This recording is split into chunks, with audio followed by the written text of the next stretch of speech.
I'm going to turn it over to my co-host, Alan, who's got something fun to share, which kind of sets the tone for us tonight.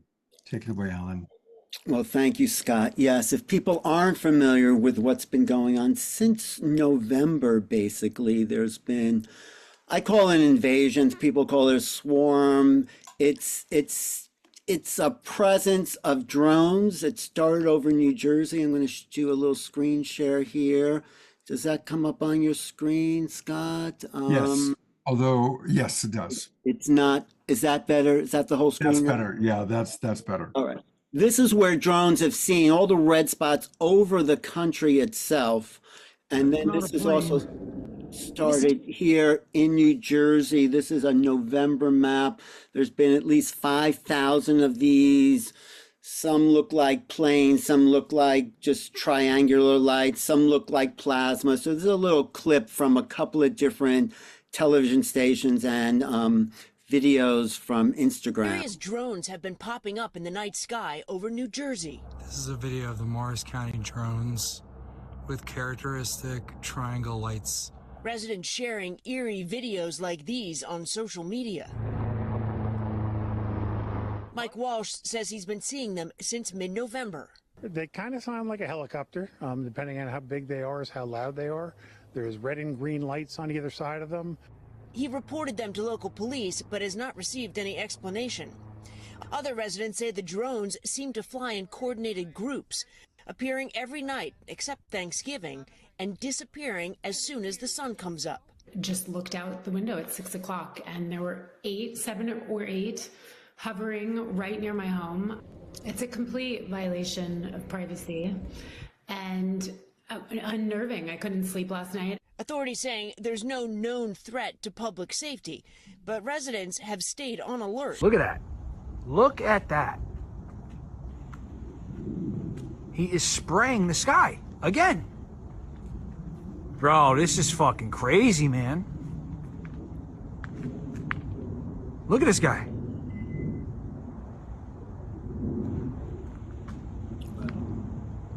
They're spraying the skies. Residents are frustrated at the lack of information from authorities. We want to know what's happening, and we want it to stop. Yeah. So just a little more here. I got some. This is these quite extraordinary. This is Ross Coulter. He's a journalist from Australia, but he's been covering the UFO scene, giving this voiceover. So-called drone sightings all across New Jersey. In fact, it's not just across New Jersey, it's across the entire continental United States, across the United Kingdom at certain military bases, and indeed, if what I'm hearing from multiple people from all over the world is right, Russia, China, New Zealand, Australia, this is a worldwide phenomenon. Those are plasma ships. Those are not actually mechanical. Whatever these things are, you can see the scope of this phenomena. So it is showing up in all sorts of shapes, sizes. So there's a lot going on here, and the next guest is going to talk about the scope of this this phenomena that we have not seen before on a planetary scale.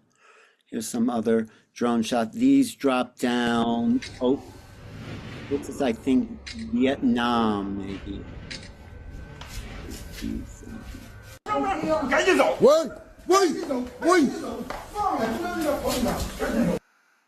And these are dropping into the ocean and just dropping right below the horizon.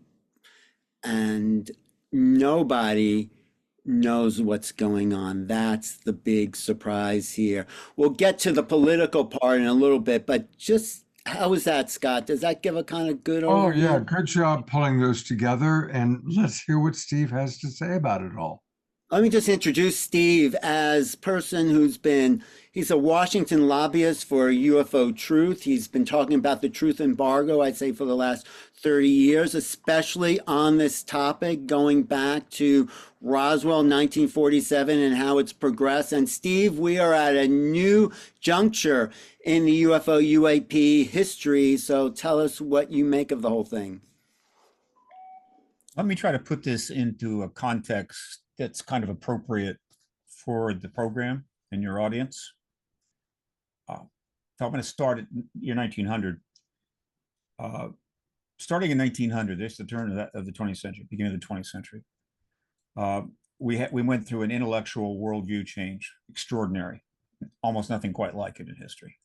And a very short amount of time, we saw the emergence of relativity theory, special relativity theory, quantum theory, atomic physics theory, and in general astrophysics. And this intellectual shift just continued right on through the first 40 years of that century. And I say intellectual. In other words, the intellectual perception of the world and how it works and what it does in a way that could be proven and useful. Okay, so that was pretty good. But then, starting at the beginning of World War II, we'll call it 1940, another massive change occurred. Not so much an intellectual revolution or paradigm shift, but a technological paradigm shift. A lot of it was driven by World War II, which is the most technological war in all of history. Massive billions and trillions of dollars, current dollars were spent developing every manner of technology in order to win the war. But as we know, ETs were around. The government probably knew about this no later than the Foo Fighters, but may have had a vehicle prior to that, but it was pretty tightly held. But they certainly had a vehicle and a live ET as of Roswell, which is now 1945. What goes forward after that is the greatest technological revolution in history, almost equaling everything that has come before. And we're talking 84 years from 1940. All right, pretty big deal. And all technological change has worldview impact. When the car turned up and people started having cars, it changed the way they thought. It changed the way they engaged the world. All right, airplanes, oh my Lord. When everybody could fly and see the world from above, interact more, and then all kinds of medical technology changed the way we think. And let's don't even get into the internet and smartphones and so forth, which were utterly changing the worldview, if not rewiring the brains of our kids. So this last 84 years has been something else. But there's an aspect of it which is appropriate to this show. Because as soon as the military had in its possession a live extraterrestrial, and in the ensuing years, it's pretty clear they had a number of crashes and a number of extraterrestrials, as well as probably engaging contactees of a sort, whether that was they were in the government itself or whether they approached or learned about contactees. They learned very early on, mid 20th century, that all extraterrestrials were telepathic, which is an absolute massively significant thing, which absolutely scared them to death. All right. And so the very existence of telepathy opens up an entire realm of exploration that is unseen to the eye, almost impossible, maybe impossible to measure, other than it happens, right?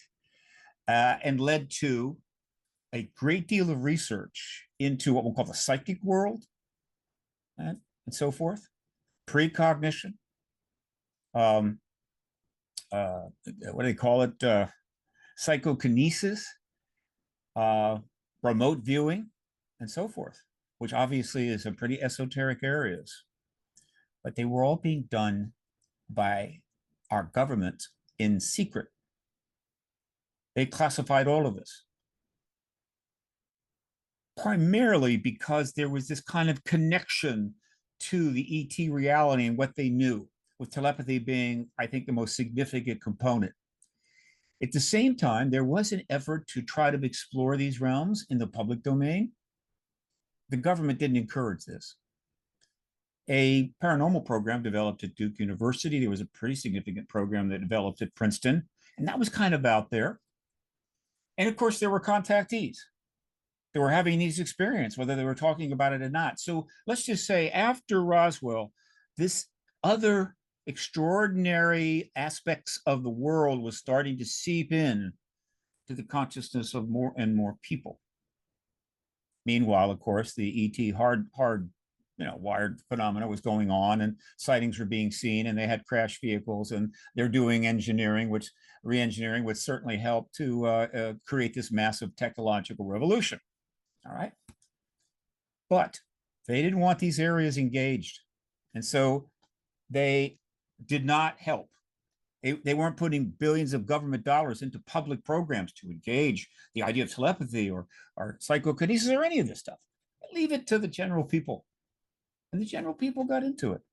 And slowly after the war, you started to see some interesting things happening as more and more people started to look at life and the world in much more non-traditional ways. Up until World War II, the pretty much the world religions operated as they always have, relatively defined, relatively stable.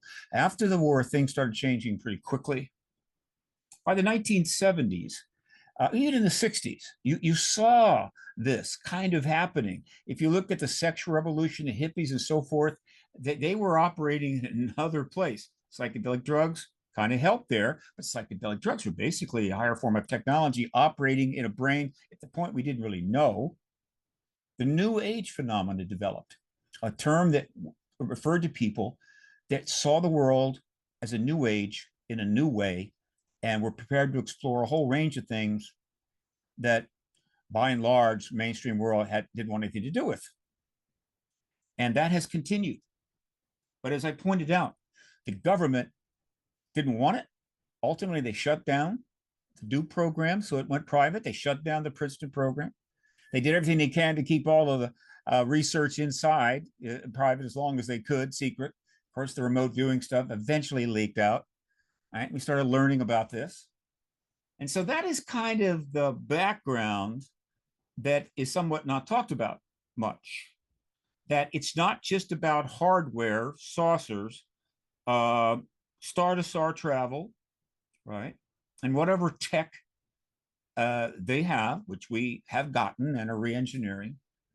It's about the fact that it's increasingly obvious to people that one of the aspects of a much more advanced civilization is a greater understanding of these subtle realms and how they work, of which telepathy is one of them.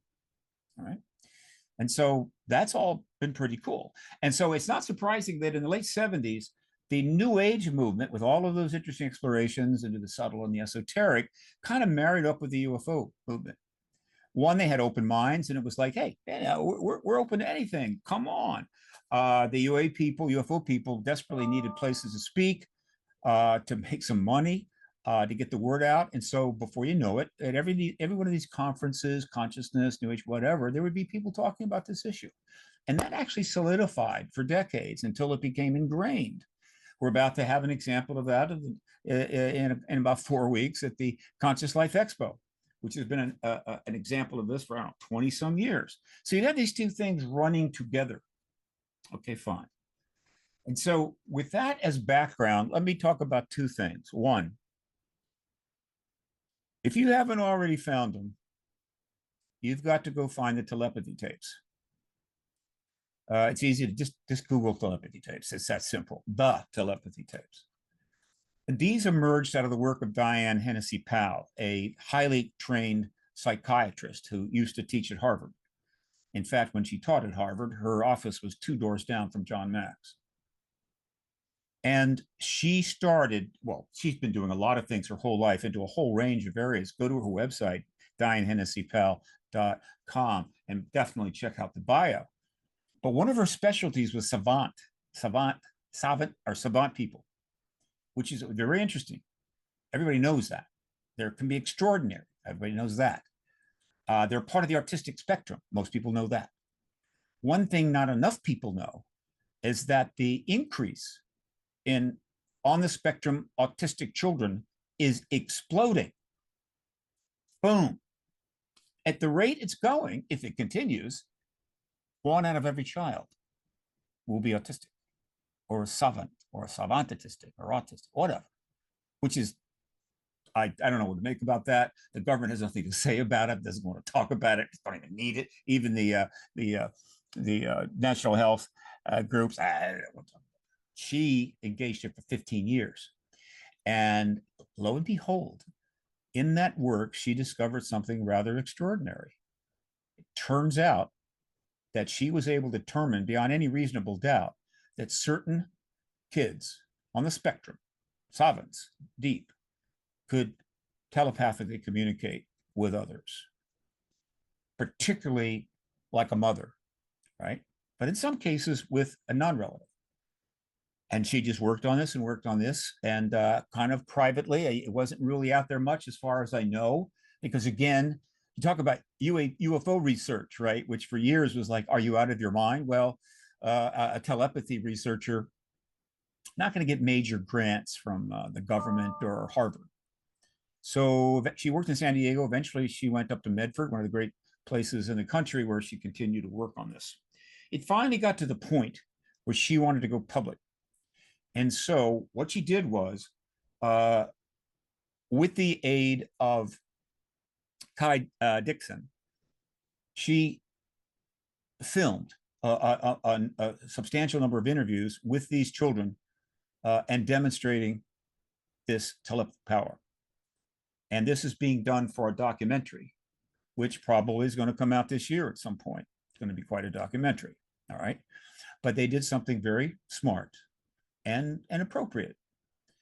They put the audio version of these interviews up on the net for free so that people could listen to them. And just listening to them, let me tell you, they will get your attention. And obviously that's going to promote the hell out of this documentary. So it's probably going to be a smash hit. This is a big deal.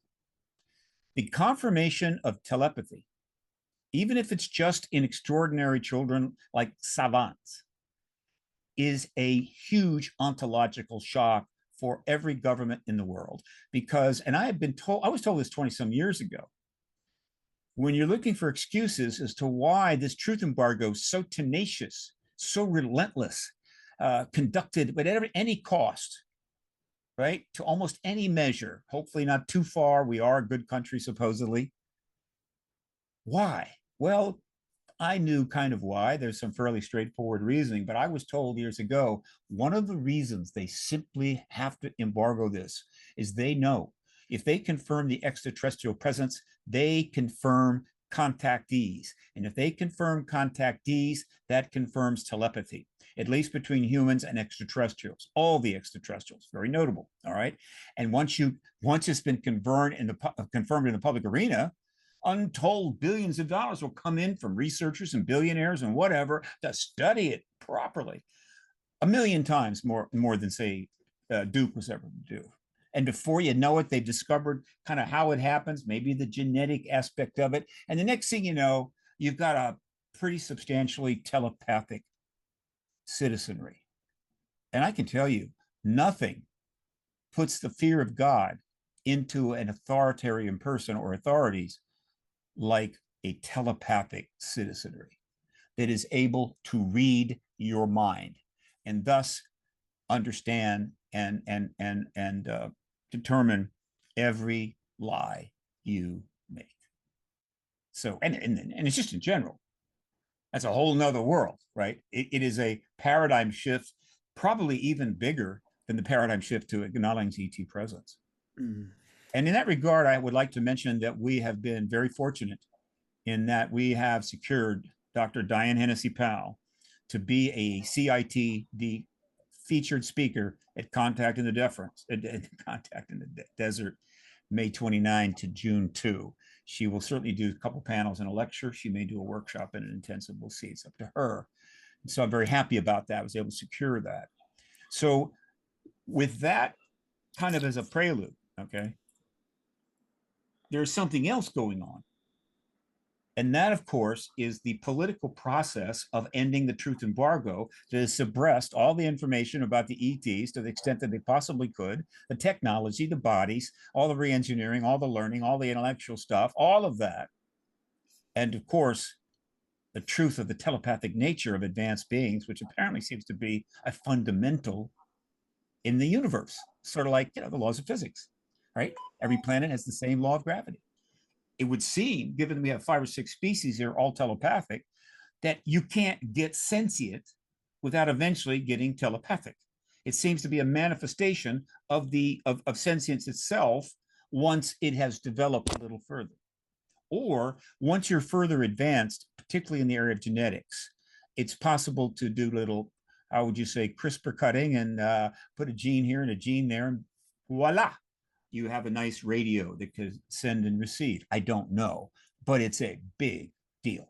Okay, now, while all of this is going on, there is another engagement, and that is the formal engagement of the ETs and the human race. Now, robustly 78 years old. I put the beginning of this in Roswell, July the 8th, 1947. And why I say that, beginning of the Truth Embargo, rather, is that was the day, evening that Roger Ramey held another press conference and said, this is just a weather balloon. There's nothing to see here, right? And so, and that was July of 1947, all right? In July of 1952, we had a flyby over Washington, a big flap, but not as long, as huge as some, but it was all over Washington, D.C. and the Capitol. So that gave it 10 times more significance. And that flap, UFO flap, which was seen and photographed, though the photographs seem to have disappeared, but they've been rendered, scared the hell out of the United States government because they were hoping that wouldn't happen, but it did. And so they did the best. They responded to it. They said, there's nothing to see here. It's okay, not a big deal. Donald Keogh said otherwise. He said, no, those are extraterrestrials. And then they convened a panel conveniently out of the CIA that basically concluded there's no threat, but the people can't handle it. So we're just going to suppress it. And that's the formal beginning, I guess you could say, of it. And now that was 47. That was 47. So now we're 77 years on, and that policy of embargo is finally coming to an end. It has been a very difficult thing to end this. It has been brutal. But given the size of the paradigm shift, in other words, the change in thinking and the change in the processing of power and rule, right? It's even bigger than, say, the civil rights change, which was a big deal. There were some laws passed. People had to observe certain laws about race and so forth that they didn't like, but they tried, they complied by and large. This is way bigger than that. All right. And so we've tried to get this embargo ended, and every manner of obstacle has been put in the way. But when I said that the last, going back to last 84 years has been the most spectacular technological advancement in all human history, I was not whistling Dixie, okay? And that technological change included the rise of mass global communications at the citizen level at very little cost. It includes the internet, it includes social media, it includes websites, it includes massive fiber optics, it includes satellites, and now it includes podcasts like this. All right. This massive change, right, has ultimately made the truth embargo impossible. It just cannot sustain this, but they've done their best. All right. And we've been working toward it and working toward it. But we're still not there. And the ETs have been watching this all along. And two things have recently happened. One, we have gotten ourselves within inches of nuclear weapon use. We're practically there. It'll be a torpedo, it'll be a nuke shell in the Ukraine, or it'll be a terrorist bomb, which is the worst of them all. We're right there. Could happen tomorrow. Trust me. There's logically no reason it won't. And that is huge. It's a big deal. And they've known about that all along. There's a reason that they show up en masse after we drop the bombs on Hiroshima and have never left since en masse. Okay, so that's a big deal. At the same time, we have made so much progress toward disclosure, but we can't quite close the deal, and we're running out of time. And so 2 years ago, a UFO flap began, but it wasn't immediately apparent because these days it's hard to know what a flap is. I mean, there's stuff coming in here, there, whatever. You get the sighting in an article, but we now realize that something big was developing. And the first hint I got was some time ago, about 2 years ago, when I saw a film that came out and got spread around about stuff swarming around a warship off of San Diego, United States warship. It got a lot of attention. All right. And people, oh, what is this? What is this? And they sort of referred to it as drones. They said it's drones, a drone swarm around the ship. And I said, well, that's interesting. But of course, I also thought something else. That can't happen. It cannot happen, period. No warship will let drones travel in its vicinity that isn't our drones and just let them do it. They will blow them to hell, period. It's not an option. Absolutely, certainly. And it didn't happen. So what's going on? But I filed that away because this stuff is happening all the time. It's just a John rush of things and evidence and videos and God knows what. And then on May the 17th, 2022, the first hearing since 1968 was held before, I think, a subcommittee of the House Armed Services. Gallagher was on there, and I forget some of the others. And they brought in Moultrie and Bray, who were then running the ATP task force, or I mean, UAP task force, rather. And it's in early stages. They wanted to check in, give a little briefing. They didn't have much to say. There were a couple of strong questions asked, particularly by Gallagher, which kind of caught them by surprise. But overall, it was not huge. But something happened. They showed that video in that hearing, which they simply did not have to do. You do that. There's a lot of videos out there. Why are they showing this video of a drone swarm around a ship? I mean, Bray can't deal with it. They're not going to be able to deal with it, but they showed it anyway. And so what Bray does is he kind of debunks it. You know, it's like a camera angle that looks like this, but there's really nothing there, whatever. And that was that. They moved on. I had to conclude that the reason they did it was to get a little debunk there because that was a problem for them. And now we know why. Because as you move forward from May 17th, or at least that period, more and more things started turning up about more and more military and other sensitive facilities. And the amount was not enough to trigger a mass response because we're always getting stuff in. You know about that. It's not like we have the money, millions of dollars, to catalog everything, analyze it deeply, go out, do checks. No, just we process this stuff knowing where it's all leading. And that continued.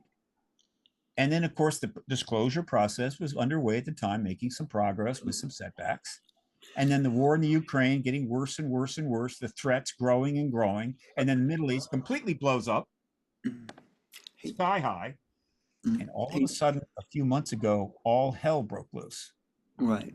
And what they started was the greatest UFO flap in history. Hundreds of these, what we'll call craft or phenomena, which they can create. What they don't seem to be piloted, but we don't know. And if they're not piloted, whatever, anything unpiloted in the sky is a drone. Period. All right. So we'll assume they're unpiloted. Therefore, they're ET drones. They're flying all over the place. Very obvious. Not the daytime so much. At the night when you can see them. And they're not flying over the middle of Nebraska or North Dakota, where who the hell would even see it? They're flying over military bases, which means absolutely they will be seen, filmed, and it's a big deal because that's not allowed to happen, period. So the bottom line, Steve, is that these drone sightings we're seeing now are ET or mixed ET military. What's the bottom line with what's happening now? Okay, I'll give you the. So how much time have I got? Because obviously I'm almost out of time. What have I got? That's okay. That's okay. It's a great history you gave us, so that's good. So this is the biggest UFO flap ever, and it is intentional. There's no question that this is not just, oh, gee, we're just feeling like getting out more. No. And immediately it created a massive problem for the United States government, the Department of Defense. Huge. What do you do? What do you do with 8, 9, 20 information plasma balls here, there, whatever, over multiple facilities, even in other countries? You step out in front of a mic and the reporter says, do you know what these are? No, we don't. You don't? Well, if you don't know what they are, that would be a threat. And if they say, yeah, it's a threat, that everybody goes, puts their hands up and say, oh my God, all hell breaks. So no, we don't know what they are, but they're not a threat. Well, that doesn't make any sense. And so, and could they be foreign? No, and they can't be foreign. And so there's nothing they could do. As that thing is developing in the early days, they're going, what in the hell are we going to do? Because we can't stop the ETs from doing whatever the hell they want. And so it appears that the extraterrestrials have a game plan here. And it's this: we're going to paint the US government particularly into a corner when there is no way out but to disclose. We're going to force it, right? And so they're doing this. It's the videos are coming in, and at some point, going back, I'm not sure when. You know, I have the money to follow all this stuff that closely, though I do track all the media. The government sat back and said the only thing that we can do to minimize this and hold it off for a while, we've got tons of drones. We've got all kinds of drones, many of which people have never seen. They're absolutely advanced technology. They're completely classified. They can do things like you can't imagine. Drone research has been gung-ho for decades and decades. It's the future of war, assuming we keep doing war. And so they got plenty of them. So they started launching these drones up into these events whenever they happen, right? They're not putting them up over military bases where there's no plasma craft or balls or whatever the hell. They're putting them up into the phenomena. And it's pretty clear for a reasonable person to kind of see, oh, that's a drone. And so they've inserted drones into the phenomena, which means they can call it a drone swarm and therefore imply it's all drones. These kind of really look like drones, but that group of plasma balls, well, yeah, they're drones too. Mm-hmm. It's nothing but semantics. It looks like, though, Steve, there's a plan here on the ET part. This is the first step. Absolutely. 1, 2, yeah. They were trying to put the government in a position where it has no move other than to say checkmate. All right. And so this has now been going on, and the government's doing everything it can, but it gets worse and worse because once they put those drones up and gave themselves bought a little time by saying, we're talking drone swarms. Well, again, the thing is so huge, the press is there. They're talking to Kirby. They're talking to what's her name at the White House. Anybody that's in front of a mic with respect to the Department of Defense and so forth are getting asked these questions by reporters, and they're serious. Right. And so the question is pretty basic. Whose drones are these that you say they're up there? And it clearly are, at least the ones that look like drones. I'm not sure about the other ones. And the only answer has to be not ours. They can't say they're ours. If they say they're ours, the next question is, how in the hell are you flying our drones over these bases for months? What the hell are you doing? I mean, all hell would break loose, right? Is there some special project? Could it be? You're putting people at risk. This is ridiculous. You're embarrassing the United States. So they can't say they're ours. They have to say they're not ours. The next question is obvious.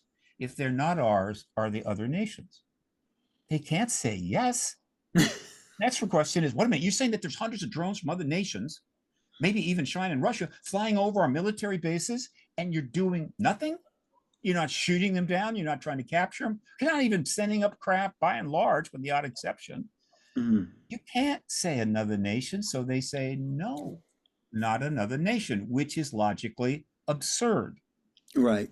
They can't prove a negative. There's no way they could know they're not from another nation. But at this point, it doesn't matter. So the only natural next step is the government say, guess what? We have company. Is that what you say? What is essentially they have now put the government in an impossible place, which includes the presidency, includes the DOD, it includes the Congress and everything, so that to help ensure that all this process we have gone so far on, which is to complete the UAP Disclosure Act, expand and get that done. That could happen tomorrow, but also have the additional hearings that absolutely have to have, particularly from the witnesses, which would then set the president up to disclose. The opportunity for that to happen for Biden is gone. However, the opportunity to happen for President-elect Trump is not gone. In fact, it's ripe. It's right there. And so they're basically setting up a situation where a president is going to have to disclose. And it's probably going to be Trump within the first 45 days or so of his administration. And the hearings are about to be held after the inauguration. And they have made it clear they want the nuclear shutdown witnesses. All right. And so what you have is two possible outcomes here.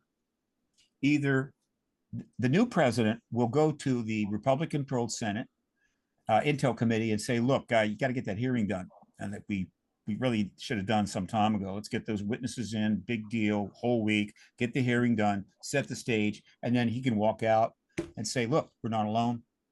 There's non-human tech here. You're going to know more about that real soon. And he's the disclosure president and goes down in history. All right.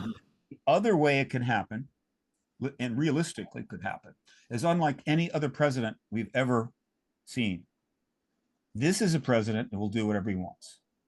And so unlike Clinton or Carter and pretty much anyone else, if he were to go to the Defense Department, even his own appointee, Secretary of Defense, or CIA director, whatever, the head of national intelligence, who he also appointed, and says, look, I think we need to confirm this non-human intelligence. And they said, no, Mr. President, can't do that. People can't handle the truth. It's going to create all kinds of problems. He is the one president who will tell him, well, you can go screw yourself. I'm going to do it, whether you like it or not. And so the other way it'll happen is Trump will act unilaterally. He will simply step forward and say, based upon what is simply out there now, just in the public domain, I'm confirming to you right now that we have non-human tech and non-human bodies. We're not alone. And then the hearings will happen pretty quickly, and back him up. Either way, we get disclosure, capital D. We're in the new paradigm. And the only difference between those two scenarios, and in the hearing first, then the president scenario, the other heads of state will jump in board like that. Okay, almost immediately, they're coming right out. If the president operates unilaterally and does it alone, in a sense, they may hold off for a while for a couple of hearings to take place before backing them up, but it's a distinction without a difference. Well, that's amazing, Steve. That is a fantastic overview from the history, the beginning of the phenomenon, right to the present time. We'll see how it's unfolded, will unfold and get to some of the other people on here. But thank you. Stick around, Steve, because I want to do two things. First of all, thank you, Steve. We let you go about 3 times longer than you were scheduled for, because you gave a tremendous history lesson. It was great, and you set beautiful context. And I also want to really encourage everyone to join the Paradigm Research Group. This is, of course, we've talked about it a lot on this show. A lot of our favorite people are involved with this, including Steve. It is probably the most important organization you can join to really support getting positive action. Steve, is there anything you want to say briefly about the Paradigm Research Group? Well, anticipating disclosure, I converted a couple of months to a nonprofit 501c3 based in Washington, D.C. The board of directors is myself, Danny Sheehan, and Paul Heineck. We're already receiving donations, and the more donations I get, the more stuff I can do. All right, that's number one. And that's all on the website. You can see the website is now in transition. It's converted, but it's got about 50% more work to be done, but it's okay, but it's going to get better. And then the other thing is that there's another organization that you need to engage, join up and pay attention to, and that's the New Paradigm Institute.org. Yeah. Paradigm got that in common, got the common board. There's a reason for that. It's not an accident. The New Paradigm Institute has much more money, and it's already got multiple projects underway, including how to engage the Congress and so forth. So those two, but then there are other organizations literally forming, Soul Foundation, UAP Disclosure Fund, and like 2 or 3 more I just learned about. They are literally coming together in real time because every single day, more and more people understand disclosure is about to happen at last, and we need to get ready for it now.